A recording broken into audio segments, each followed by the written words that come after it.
మీ ఎలాంటి వ్యాపార ప్రకటనలకైనా వెంటనే మా ఛానల్ సంప్రదించండి. ప్రస్తుతం మనతో పాటు ప్రముఖ ఆధ్యాత్మికవేత్త, జ్యోతిష పండితులు, లలితాదేవి ఉపాసకులు బ్రహ్మశ్రీ నానాజీ పట్నాయక్ గారు ఉన్నారు. గురువుగారితో మాట్లాడదాం. నమస్కారం గురుగారు. శ్రీమాత్రే నమః. గురుగారు, ఏప్రిల్ మాసం విశేషంగా ముందుగా మేషరాశి వాళ్ళ స్థితిగతులు చూద్దాం. ఏ విధంగా ఉన్నాయి, ఎటువంటి ఫలితాలు ఎదురవుతాయి అంటారు, ఎట్లాంటి జాగ్రత్తలు తీసుకోవాలి మాసం వేళ? తప్పకుండా అండి. మేషం వారికి కనుక చూసుకుంటే ప్రస్తుతం గ్రహస్థితి కనుక చూసుకుంటే రాశిలో శుక్రుడి యొక్క సంచారం జరుగుతూ ఆ శుక్రుడు 19వ తేదీ వరకు ఉంటాడు రాశిలో. దాని తర్వాత 14వ తేదీ నుంచి రవి వచ్చి మారడం, 12వ స్థానంలో శని రవితో పాటు 14వ తేదీ రవి రాశిలోకి వస్తాడు.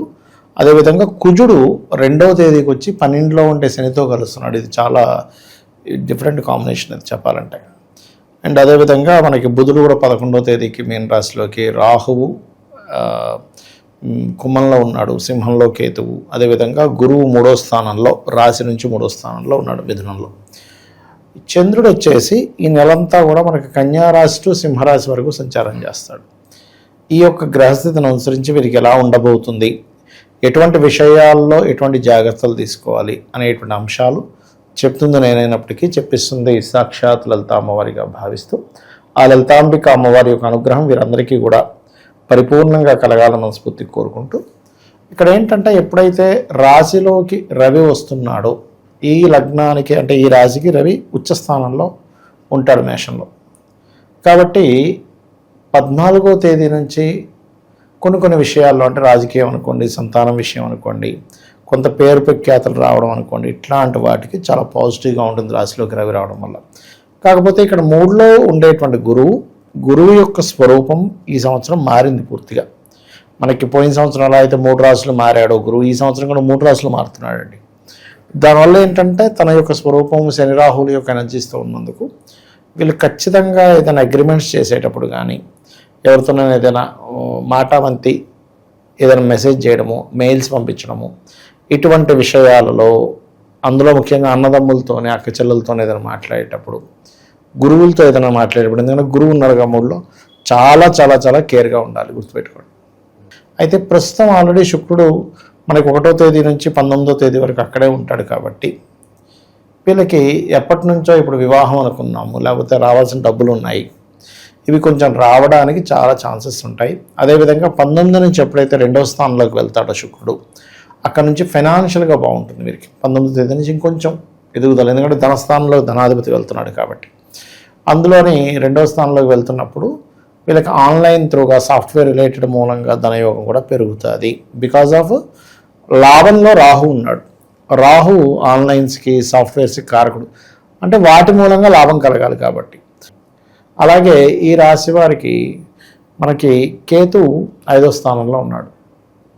అందుకని కొన్ని నిర్ణయాలు తీసుకునేటప్పుడు ఒక్కొక్కసారి ఏమైపోతుందంటే, లేదు నేను ఖచ్చితంగా ఈ నిర్ణయం మనం ఏమైపోతాం, ఒక్కోసారి అక్కడ ఏమిటని సిచ్యువేషన్ అర్థం చేసుకోకుండా కొంత మొండిగా కొన్ని నిర్ణయాలు తీసుకుంటాం. ఆ కేతు సింహరాశిలో ఉన్నందుకు, అది కూడా కేతు నక్షత్రంలో ఉంటున్నాడు పర్టికులర్గా. కాబట్టి ఈ విషయంలో చాలా జాగ్రత్తగా ఉండాలి. గురుగారు, విద్యార్థులు, నిరుద్యోగులు, వ్యాపారస్తులు వీళ్ళ పరిస్థితి ఎలా ఉండబో? విద్యార్థుల విషయం కనుక తీసుకుంటే కొంతవరకు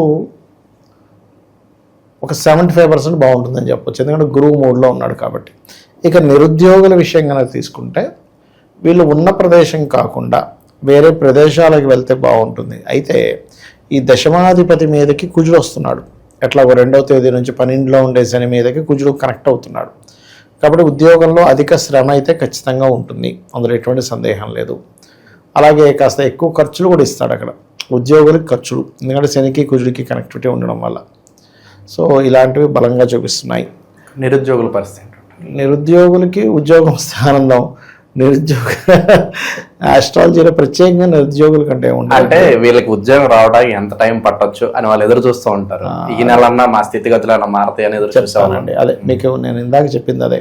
ఉద్యోగం రావడానికి ఉన్న ప్రదేశంలో వెతుక్కుంటే వీళ్ళకి నిరుద్యోగుల పరిస్థితి నిరుద్యోగులుగానే ఉండిపోతారు. కాబట్టి ఇతర ప్రదేశాలకు వెళ్ళాలి. ఆ ఇతర ప్రదేశాలకు వెళ్ళే విషయంలో ఈ నెల పర్టికులర్గా ఏదైనా ఘర్షణ వెళ్ళిపోతారు, లేకపోతే ఇంట్లో అమ్మ నాన్న లేకపోతే అంటారు, ఏంటో ఇక్కడే వెతుక్కుంటుంటావు, ఇక్కడ బెంగళూరులో వస్తున్నాయంట, ఢిల్లీలో వస్తున్నాయని వెళ్ళొచ్చు కదా అంటే, ఒక తెలియని ఒక ఫైర్ దీంతో వెళ్తారు చూసారు, అలా వెళ్తారు. ఎందుకంటే దశమాధిపతి అయిన శని కుజుడితో కనెక్ట్ అవుతున్నాడు. అంటే కుజుడు వెళ్ళి మీన రాశిలోకి ఎప్పుడైతే వెళ్తున్నాడో శని దగ్గరికి ఆ ప్రభావాన్ని, ఆ స్ట్రెస్ని ఇస్తాడు. వర్క్ స్ట్రెస్ ఉంటుంది, ఉద్యోగపరంగా వేరే ప్రాంతానికి వెళ్తే సక్సెస్ అనేటువంటిది ఉంటుంది, అట్లా ఉంటుంది.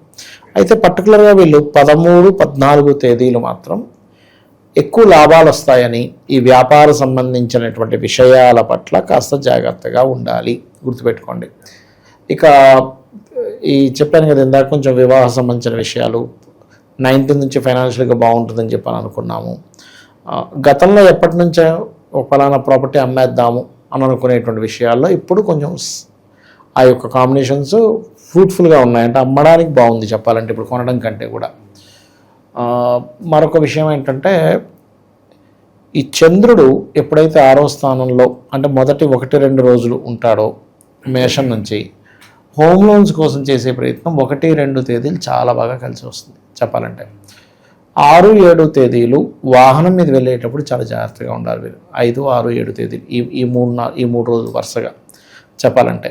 ఓకే, ఇక ఇన్వెస్ట్మెంట్స్ చేసే విషయంలో 15, 16 తేదీలు ఇన్వెస్ట్మెంట్స్ చూస్ చేయాలి, లేకపోతే ఇన్వెస్ట్మెంట్స్ వల్ల మోసపోవడం జరుగుతుంది 15, 16 తేదీలు, గుర్తుపెట్టుకోండి. ఇక వీళ్ళు ఎక్కువగా గణపతిని ఆరాధించడం చేయడం మంచిది. షేర్ మార్కెట్ ఇట్లాంటి విషయాల్లో కొంత జాగ్రత్తగా ఉండాలి. మంత్రసాధనకు బాగుంది మళ్ళీ చెప్పాలంటే ఇప్పుడు ఉండేటువంటి గోచారం, ఎందుకంటే పంచమంలో కేతు ఉన్నాడు కదా. అందులో ముఖ్యంగా గణపతికి సంబంధించిన మంత్రం కానీ, సూర్యుడికి సంబంధించిన మంత్రం కానీ తీసుకుంటే చాలా మంచిది. అయితే వీళ్ళకి 12లో శని ఉన్నందుకు, కుజుడు కూడా వచ్చి కలుస్తున్నందుకు కెరీర్ విషయంలో బాగుండాలి అంటే మాత్రం ఓం మాణిక్య మకుటాకార జానుద్వయ విరాజితాయే నమః అనే మంత్రం కనుక చేసుకోగలిగితే ఖచ్చితంగా వీరికి బాగుంటుంది. మంచి విశ్లేషణ అందించారు, ధన్యవాదాలు. శ్రీమాత్రే నమః.